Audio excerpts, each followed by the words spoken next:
प्रदेश में अभी भी ठप है वाहनों की फिटनेस का काम। 1 अप्रैल से नहीं हो पा रही है प्रदेश में वाहनों की फिटनेस। तो देखा जाए तो सभी 83 फिटनेस सेंटर्स हैं विभाग की लापरवाही के कारण बंद।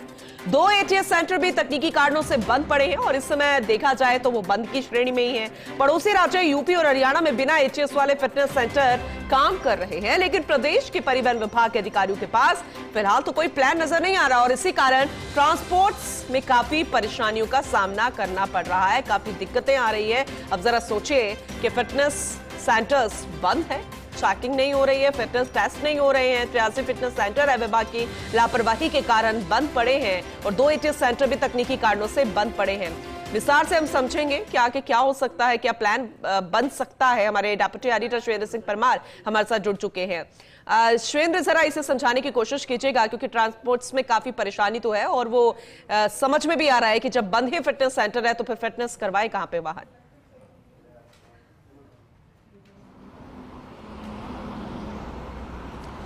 देखिए पूनम, इस समय राजस्थान के परिवहन सेक्टर में बहुत ही विचित्र स्थिति बनी हुई है और उस विचित्र स्थिति के लिए अगर कोई जिम्मेदार है तो वो राजस्थान परिवहन विभाग के अधिकारी जिम्मेदार हैं, क्योंकि जो केंद्रीय सड़क परिवहन मंत्रालय है उनका एक नोटिफिकेशन था पुराना। उस नोटिफिकेशन में लिखा हुआ था पूनम कि 1 अप्रैल जो इसी महीने में शुरू हुआ है, उस 1 अप्रैल से पूरे देश में जितने भी वाहनों की फिटनेस होती है वो एटीएस पे होगी, यानी कि ऑटोमेटिक टेस्टिंग स्टेशन। और उससे पहले के जो फिटनेस सेंटर हैं, जिसके बाहर मैं अभी खड़ा हूँ, अजमेर रोड पर एक फिटनेस सेंटर है, इस तरीके के सभी जो फिटनेस सेंटर हैं वो अमान्य हो जाएंगे, बंद हो जाएंगे।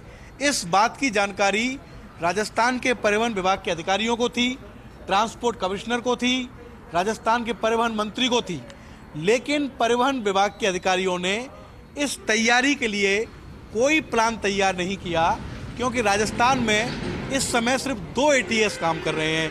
एक एटीएस काम कर रहा है किशनगढ़ में, दूसरा एटीएस काम कर रहा है जयपुर में।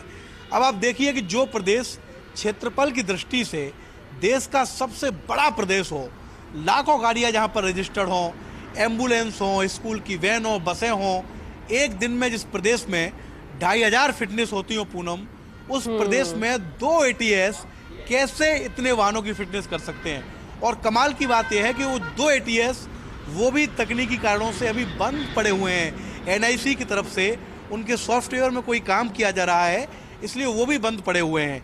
तो इस समय एक तरह से पूरे राजस्थान में फिटनेस का काम ठप है। 10 से 15 हज़ार गाड़ियाँ ऐसी हैं जिनकी फिटनेस ड्यू हो गई है, इंतजार में खड़े हैं। ट्रकों के मालिक, बसों के मालिक, एम्बुलेंसों के मालिक पैसे देने को तैयार हैं, लेकिन राजस्थान सरकार के परिवहन विभाग में ऐसी अराजकता की स्थिति है, ऐसी अजीब स्थिति है कि परिवहन विभाग के अधिकारियों के पास कोई प्लान नहीं है। आप पूछिए परिवहन विभाग के अधिकारियों को कि सर इसका समाधान क्या होगा, वो जवाब देते हैं देख रहे हैं, चेक कर रहे हैं। लेकिन बड़ी बात यह है कि आखिर उनकी नींद 1 अप्रैल से पहले क्यों नहीं टूटी? क्या उनको इस बात का अंदाजा नहीं था कि 1 अप्रैल आते ही राजस्थान के सभी 83 फिटनेस सेंटर बंद कर दिए जाएंगे और सिर्फ 2 एटीएस बचेंगे? फिर काय की सड़क सुरक्षा की आप बात करते हो, रोज मीटिंग होती है, चीफ सेक्रेटरी मीटिंग लेते हैं, डिप्टी सीएम मीटिंग लेते हैं, जब 10,000 वाहनों का फिटनेस ही राजस्थान में नहीं है, पैसे देने के बाद भी ट्रकों के मालिकों की फिटनेस नहीं हो रही वाहनों की, तो फिर कैसे राजस्थान में सड़क सुरक्षा का जो नारा है वो सरोकार होगा? और पूनम, एक और चीज देखिए कि राजस्थान की किरकिरी कैसे हो रही है, क्योंकि जब ये नोटिफिकेशन था तो ऐसा नहीं था कि ये नोटिफिकेशन सिर्फ राजस्थान में लागू होगा, ये हरियाणा में भी लागू होगा, दिल्ली में भी होगा, एमपी में भी होगा, यूपी में भी होगा। लेकिन वहाँ के सरकारें, वहाँ के परिवहन विभाग के अधिकारी जागरूक थे। कम से कम हमारे परिवहन विभाग के जो अधिकारी हैं राजस्थान के, उनकी तरह उन्होंने इसको हल्के में नहीं लिया। यही कारण है कि ना तो हरियाणा में फिटनेस बंद हुई, ना दिल्ली में फिटनेस बंद हुई, ना यूपी में फिटनेस बंद हुई। राजस्थान की कई गाड़ियाँ जरूरत से ज़्यादा फीस देकर दूसरे प्रदेशों में फिटनेस करा रही हैं, उनको कोई तकलीफ नहीं आ रही।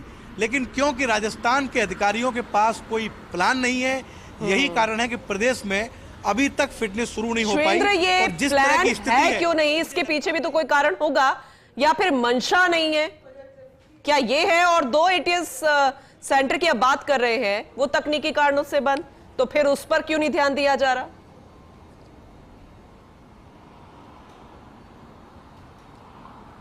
देखिए, ये सीधे तौर पर फेल्योर है पूनम। ये इसमें कोई इफेंट बट नहीं है, कोई बहाना बनाया कि हमसे देर हो गई। ये सीधे तौर पर परिवहन विभाग के अधिकारियों का फेल्योर है। उनकी मंशा नहीं थी, उन्होंने इस परेशानी की गंभीरता को समझा ही नहीं। वो हल्के में रहे, उनको लगा ठीक है 2 ATS हैं तो हो सकता है अपने आप मॉर्थ इस बात को कंसीडर कर ले और कह दे कि ठीक है राजस्थान वालों, आपके जो फिटनेस सेंटर हैं 83 इनको ही चला लो। हालांकि इसमें भी फिटनेस सेंटरों का तर्क ये है पूनम कि जो ये फिटनेस सेंटर आप मेरे पीछे देख रहे हैं, इस पे हमारे सहयोगी दिखाएंगे यश माथुर आपको, एक जगह लिखा हुआ है ऑटोमेटेड व्हीकल फिटनेस। यानी ऐसा नहीं है कि ये फिटनेस सेंटर जो बंद हुए हैं ये कोई मैनुअल फिटनेस सेंटर हैं, ये भी ऑटोमेटेड व्हीकल फिटनेस हैं। एक कोई ऐसी मशीन बताते हैं, जो फिटनेस सेंटर संचालकों से मेरी बातचीत हुई है, एक वो ऐसी कोई मशीन बताते हैं जो मशीन इनके पास नहीं है। तो अगर परिवहन विभाग चाहता राजस्थान का, तो ये जो सेंटर 83 बंद हुए हैं, ये सेंटर भी बतौर ATS काम कर सकते थे, लेकिन इसके लिए इच्छा शक्ति नहीं दिखाई। इसके लिए उनको लगा ठीक है क्या मसला है, मॉर्थ वाले अपने आप देखेंगे। बहुत हल्के में लिया परिवहन विभाग के अधिकारियों ने। दूसरा जो एक बहुत बड़ा मुद्दा है जिसकी तरफ मैं दर्शकों का ध्यान आकर्षित करना चाहता हूं, वो मुद्दा यह है कि राजस्थान में आखिर 2 ATS क्यों हैं? जब भारत सरकार की पॉलिसी आ गई, स्कोप बहुत ज्यादा है, दूसरे प्रदेशों में लगातार ATS खुलते जा रहे हैं, तो राजस्थान में सिर्फ 2 ATS क्यों हैं? इसका भी एक बहुत रोचक और हैरान करने वाला कारण है। वो कारण यह है कि एक P² फिटनेस सेंटर है जो कि जहां मैं खड़ा हूं वहां से थोड़ी दूर एक रिंग रोड पर स्थित है। उस ऑटोमेटेड फिटनेस सेंटर को, ATS को, परिवहन विभाग के अधिकारियों ने कृषि भूमि पर मान्यता दे दी पूनम। कृषि की जमीन पर इस तरीके का कोई व्यावसायिक कार्य नहीं हो सकता, लेकिन ठीक है उसको परमिशन दे दी गई, गलत तरीके से दी गई। ये बात पता चली deputy CM doctor Premchand Bairwa को, तो उन्होंने आज से करीब 1 वर्ष पहले सभी ATS की मान्यता पर रोक लगा दी। उन्होंने कहा कि जब तक सही पॉलिसी नहीं बन जाए राजस्थान में कोई नया ATS नहीं खुलेगा। लेकिन ऐसा लगता है कि deputy CM doctor Premchand Bairwa उस रोक को लगाकर भूल गए हैं। उनको पता नहीं कि उन्होंने अपने विभाग के अंदर एक रोक लगाई है जिसको हटाना भी है। 10 से ज्यादा आवेदक हैं ATS के, रोज चक्कर काट रहे हैं, हाईकोर्ट तक चले गए। हमने इतना बड़ा इंफ्रास्ट्रक्चर खड़ा कर दिया, पैसों का इन्वेस्ट कर दिया, आखिर क्या कारण है कि राजस्थान का परिवहन विभाग ATS पे से रोक नहीं हटा पा रहा?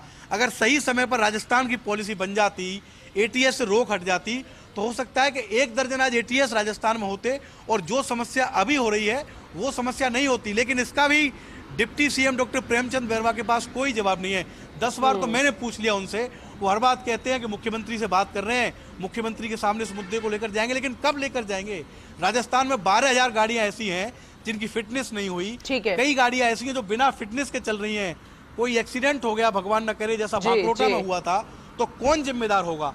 तो ये बहुत ही विचित्र स्थिति है, पूरी तरीके से फेल्योर है राजस्थान परिवहन विभाग के अधिकारियों का, और इसके कारण पूरे प्रदेश के ट्रांसपोर्टर परेशान हो रहे हैं। और आने वाले दिनों में पूनम, अगर इसका समाधान नहीं निकाला गया तो राजस्थान का जो ट्रांसपोर्ट परिवहन है वो पूरी तरीके से, अभी भी प्रभावित है, लेकिन आने वाले दिनों में और बुरी तरीके से प्रभावित हो सकता है।